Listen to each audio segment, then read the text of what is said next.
Welcome back, everyone, to another deep dive. This time, we're taking a close look at youth employment in Cuba. We've got a really interesting mix of articles from places like Cuba Debate and Juventud Rebelde that give us some different angles to explore. Yeah, it's actually kind of amazing to see how some of these sources contradict each other. Really gives you a sense of how complex this issue is. Absolutely. Like you were saying before we started recording, this isn't a simple story. Not at all. So to start with, we've got this article, Ser joven y trabajar en Cuba, that kind of lays out the situation. It seems like, at least on the surface, Cuba's doing pretty well. Right from the start, they highlight the overall employment rate. Pretty impressive. Exactly. And a big chunk of that workforce is young people. And this is where the government's role is really important. They're really active in trying to make sure everyone has a job, especially those just starting their careers. Yeah, that's a big difference from how things work in a lot of other places. Like, the article talks about these programs that literally assign recent grads to jobs. Directly to jobs. Can you imagine having a job lined up right when you graduate? Right. Sounds kind of like a dream, doesn't it? I mean, the article even says that back in 2016, over 1.5 million young Cubans had jobs. That's like, what, almost a third of the entire workforce? Huge number. Mhm. But, you know, the reality is a little more complicated than I that. was just going to say, there's got to be more to it, right? Exactly. And that's where this other article, Jóvenes de Cuba buscan empleos atractivos, comes in. Because it's not just about having a job, right? These young people, they want jobs that are fulfilling. They want decent pay. They want chances to grow. It's like anyone else, really. Totally. That whole idea of find a job you love and all that makes you wonder, though, how realistic is that in Cuba, especially given their economy? Yeah, that's the big question. And this is where the story of Ann Diaz, who they talk about in that article, is so interesting. She's a young designer, went back to a state job, for the stability, but she's still looking for something more flexibility, more growth. I feel like a lot of people can relate to that. Wanting the best of both worlds makes you think about how many other young Cubans are out there feeling the same way, wanting more from their work. For sure. And that's where we see this whole trend of young people going into business for themselves. Trabajo por cuenta propia, as they call it. Both of the articles we've talked about mention this. So it's like, even with limitations, there's this entrepreneurial energy pushing through. And that makes me think about another term they use, the informal economy. We really need to unpack that. Luckily, we've got el empleo informal in Cuba to help us out. Definitely. Because that term, informal economy, it covers a lot of ground. You've got street vendors, artists, even freelance programmers and consultants, all operating outside the traditional structure. And it's super important to remember, like, this article makes clear informal doesn't equal illegal. Right, exactly. Yeah. Ariel Fonseca Quesada makes that distinction really clear in the interview they did with him for the article. So we've got this rise of people working for themselves, trying to find fulfilling jobs, but we also can't forget about the elephant in the room, the U.S. embargo. Ser joven y trabajar in Cuba mentions it, but I'd love to get your take on how that impacts young professionals in Cuba, especially things like how much they can earn and the resources they have access to. Well, that's where it gets really real. The embargo isn't just some abstract political thing. It has real-world consequences.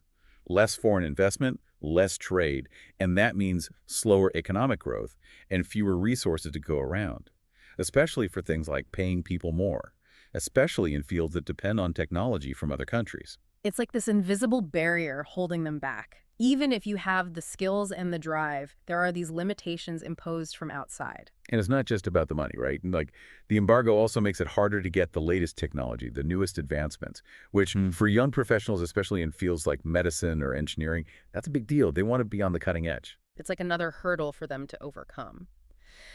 Now, switching gears for a second, I thought the article Enamorar más a los jóvenes por el trabajo had some interesting stuff about how different generations view work. Seems like there's a pretty big difference between older Cubans and younger Cubans when it comes to that. Oh, absolutely. That generational divide is something you see all over the world, but in Cuba, it takes on this whole other meaning. The article talks about how these young Cubans today, they really want their work to mean something. They want to make a difference. It's not just about bringing home a paycheck anymore. It's about finding something that aligns with their values. It makes you wonder, though, what's behind that shift? Did the article say anything about what might be driving it? It doesn't really get into specifics, Yeah. but you have to think about it, right? This generation, they've grown up in a totally different world than their parents and grandparents. They've seen firsthand the limits of a centralized economy. And with technology Even with the embargo and all that, they're more plugged into global trends and ideas.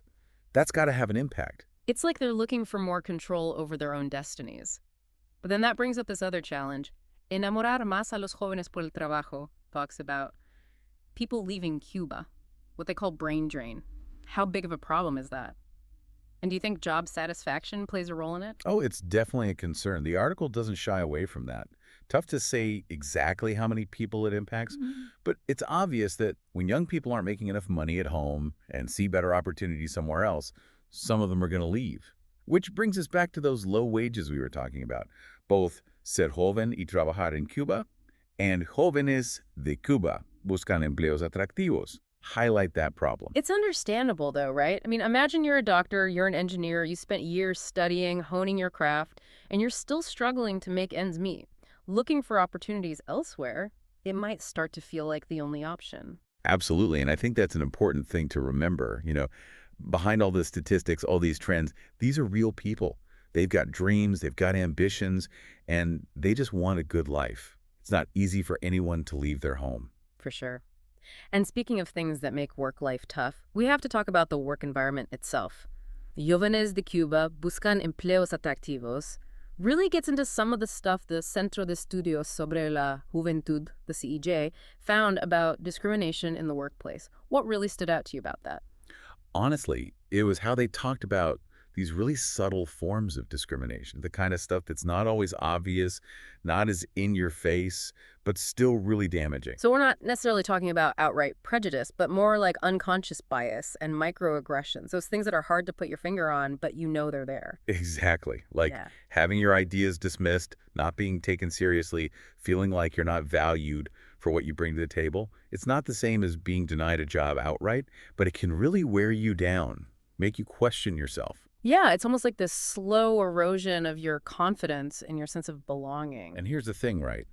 The article connects those negative experiences to why young people might choose to work for themselves or even leave Cuba altogether. So it's like this vicious cycle. Discrimination pushes talented young people away, which ends up hurting Cuba in the long run. Exactly, which is why it's so important to address these issues head on, not just because it's the right thing to do, but because it's essential for Cuba's economic well-being.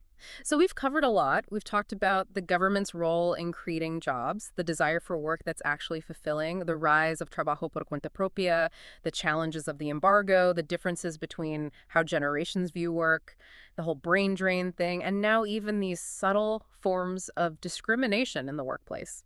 It's a lot to unpack. Yeah, it's definitely not a simple issue. It makes you realize there's no one-size-fits-all answer when it comes to this stuff. Yeah. There's the history, the politics, and then, of course, you've got what young people actually want from their lives and their careers. It's a lot to consider. For sure. It really does feel like Cuba's at this crossroads, right? Trying to make their socialist system work, but also knowing they've got to adapt to this global economy. So, thinking about the future, what does all this mean for young workers in Cuba? What's going to happen? That's the big question, isn't it? And honestly, I don't think even these articles can say for sure, but they definitely give us some things to think about. I'm listening. What kind of things? Well, one thing that keeps coming up is the need for more economic reforms. They've done some stuff, but these articles seem to suggest that Cuba's got to do more to create an environment where young people feel supported, where they feel like they can actually build a good future for themselves without having to leave. Yeah, especially with the whole wage thing and all these opportunities opening up in other countries. So where do they even begin? Are there any specific areas where these reforms could really make a difference? From what I gathered from the articles, investing in sectors with high growth potential, like tech and tourism, that could be huge for creating more competitive job opportunities. It's not just about creating jobs, but creating the right jobs, right? Jobs that actually appeal to young Cubans. Absolutely. And this is where addressing those hidden forms of discrimination, that's going to be part of it too. When young people don't feel respected at work, they're going to look for opportunities elsewhere. It's about creating a work environment that's actually inclusive, where everyone feels valued. 100%. Yeah. And that goes hand in hand with something else I picked up on in the articles. Fostering innovation and entrepreneurship. The whole trabajo por cuenta propia thing, it shows that young Cubans, they're entrepreneurial, they're resourceful. They've got to be to make it work, right? Exactly. And that entrepreneurial spirit, that could really be a driving force for their economy if it's given the space to grow. So maybe it's about finding a balance, right? Supporting traditional jobs, but also making room for new ideas, for people to start their own businesses. I think you hit the nail on the head. It's about understanding the past, but also being open to the future and what young Cubans want. It's a lot to think about, that's for sure. But it's clear that if Cuba wants to thrive, they have to figure out how to empower their young people, give them the tools to build a good future. Couldn't have said it better myself.